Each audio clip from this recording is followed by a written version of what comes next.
नमस्कार, मैं हूं MS आर्डर और आज जिस कहानी को मैं आपके समक्ष लेकर आई हूं उसका शीर्षक है हत्या। कुछ घसीटने की आवाज़ आ रही थी। घना अंधेरा था। उस आदमी को खुद के हाथ दिखाई नहीं दे रहे थे। लगातार एक सूटकेस को जल्दबाजी में खींचकर वो कहीं ठिकाने लगाना चाहता था। सियारों के बोलने की आवाज़ से उसका दिल दहल जा रहा था। उसने खुद से कहा, कहीं शेर या चीता यहाँ आ गया तो क्या होगा। पीछे से एक आवाज़ सुनाई दी, मन्नू, क्या काम हो गया? अरे घर जल्दी चल। मनोहर उर्फ मन्नू, उसके सिर से पसीना लगातार बह रहा था और तभी अचानक उसकी नज़र एक खाई पर पड़ी। उसने आव देखा न ताव और बड़े से सूटकेस को उस खाई में फेंक दिया। वह सरपट में भागा। उसकी सांसें बहुत तेज चल रही थीं और जैसे ही बिल्ली ने उसका रास्ता काटा तो उसके दिल की धड़कन रुक गई। साली बिल्ली, तुझे भी अभी मिलना था। आज से 1 महीने पहले मनोहर ऐसा न था। मनोहर, अरे क्या कर रही है? जल्दी से चाय ला, बहुत देर हो गई है, मुझे खेतों पर भी जाना है, कमला ने कहा। जी अभी लाई।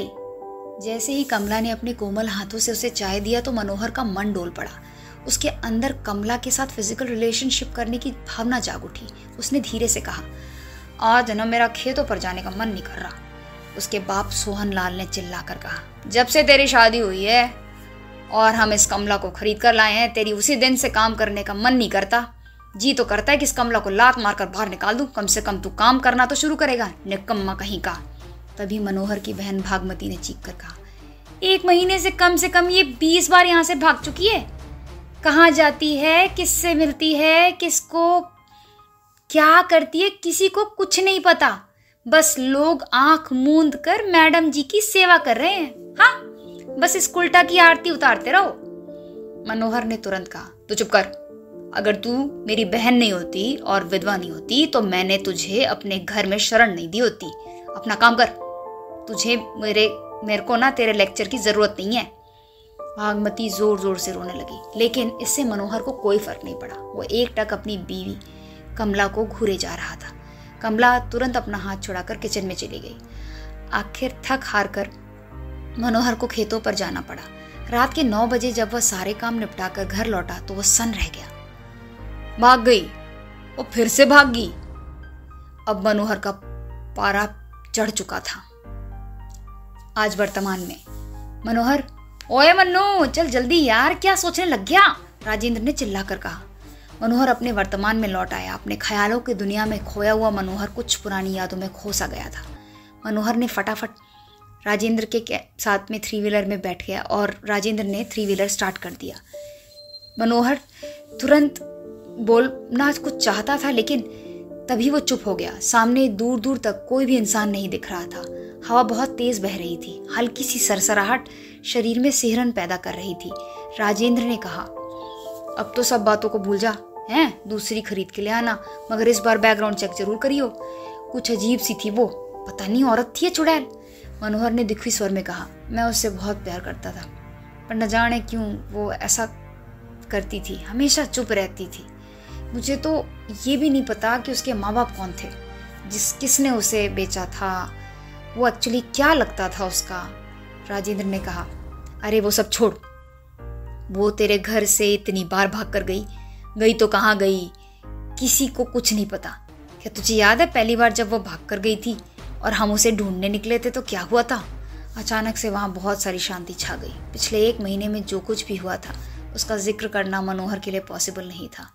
2 महीने बाद हरौली पुलिस स्टेशन में इंस्पेक्टर विजय, साले तूने सोचा कि लड़की को मार देगा, खाई में फेंक देगा और आराम से बच जाएगा। अब जल्दी से सारा सच बता दे, नहीं तो ये डंडा तेरे पेट में घुसेड़ दूंगा। मनोज ने गिड़गिड़ाते हुए कहा, सर मुझे छोड़ दो, मैंने कमला को 85,000 रुपीज में कामशेत से खरीदा था, मगर वो कुतिया घर पे नहीं रहती थी। 1 महीने के अंदर अंदर 21 बार वो घर छोड़कर भागी। इसके चलते मैंने उसका गला घोट दिया और फिर उसकी लाश को लोकड़ जंगल में फेंक आया।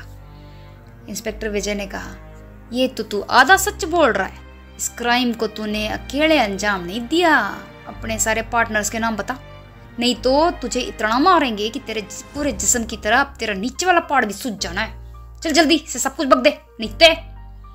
मनोहर ने कहा, अरे नहीं सर, अब और मत मारो, मैं सब सच बताता हूँ। मेरे साथ मेरा दोस्त राजेंद्र भी था।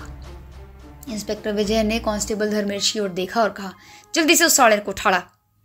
साला, इन लोगों ने इंसानों को गाजर मूली समझ के रखा हुआ है, जब जिया है काट डाला।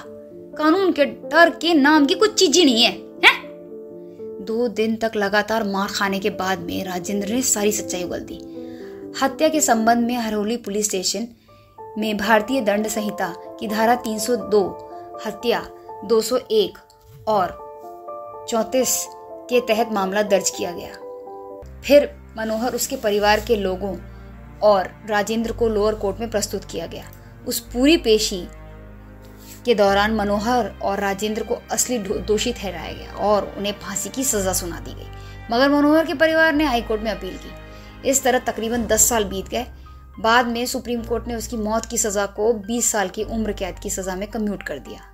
आज तक ये राज किसी को नहीं पता कि कमला कौन थी, वह भागकर कहाँ जाती थी, उसको किसने बेचा था। इस तरह की कई सारी कमलाओं को खरीदा और बेचा जाता है, जिनका कुछ भी अता पता किसी को नहीं होता। आज देते हैं इस कहानी को यहीं विराम। मिलेंगे नई कहानी के साथ में और बनाएंगे अपने इमोशनल क्वोशंट को स्ट्रॉन्ग। हमेशा मुस्कुराते रहिए। Have a blissful life. Keep smiling.